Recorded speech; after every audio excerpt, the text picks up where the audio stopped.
All right, everybody. Thank you for joining me this morning for our morning math chat. This is just a recap of what we talked about, and I'm just going to power through the slides. For anybody who missed it, you may want to check this out or talk to some of your colleagues who joined us in on the call.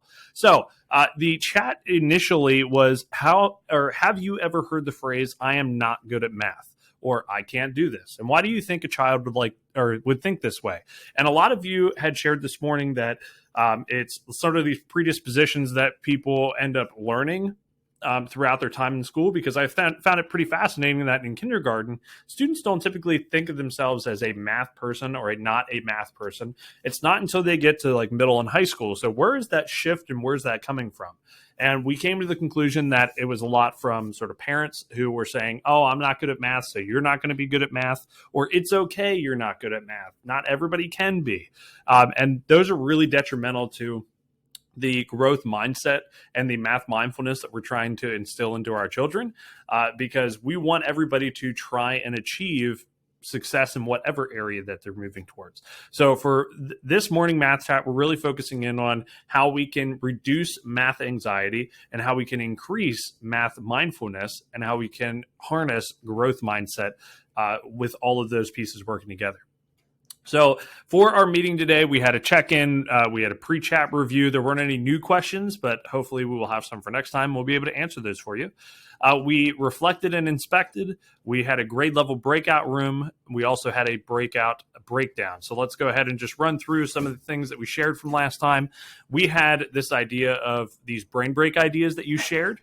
And these were all some great resources and great ideas that you had for us all. I collected them into a list. I also provided a link to a bunch of different resources that you had mentioned, plus a couple extra ones, some ideas, some mindfulness activities, ways that we can practice mindfulness and relaxation and meditation for our students to really harness what we're doing in the classroom and take it to heart and being prepared mentally and physically for learning. Then I shared with you that I had taken a chance and created this guided meditation, being a beautiful butterfly. It's a math mindfulness exercise. It's about 3 or 4 minutes long that you can do with your students. I also have the scripts available for you if you are interested in just reading them to your students yourself. But this is a guided math mindfulness. If you would like to use it with your students, feel free. Don't know how good it is, but I had fun making it.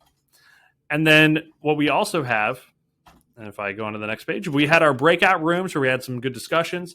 Next time, I'm going to try and find a way to make these breakout rooms go a little bit smoother in the transition, because I had to rearrange everybody again. It did not save that process from the previous one.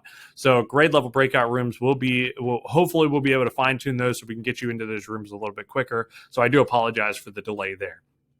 Breakout room breakdown, we had some questions that we answered afterwards. What were some thoughts that you brought up? Some ways that we can guide that discussion a little bit more so we can have some meaningful discussion between peers. Last time we had talked about modeling with mathematics. This time we're really focusing on understanding and persevering through struggles or challenges. And that's where we can really practice math mindfulness. So if you get a chance, go and watch this video of 2 classroom strategies to reduce students' math anxiety and where this math anxiety can stem from. In addition to that, we also have a video here, or we had some questions to consider. So what is math anxiety? What are the ways adults perpetuate it? How does growth mindset and math mindfulness sort of connect? And how do we react when a student struggles with a new concept? And how do you feel about math personally? Because if you don't feel comfortable and you don't feel confident in your own abilities, that will end up transitioning your students to thinking that way as well. I don't think transitioning was the right word, but we're going to go with it. So those are some questions to consider about how we're practicing math mindfulness with our math practices, as well as focusing in on being a growth mindset teacher.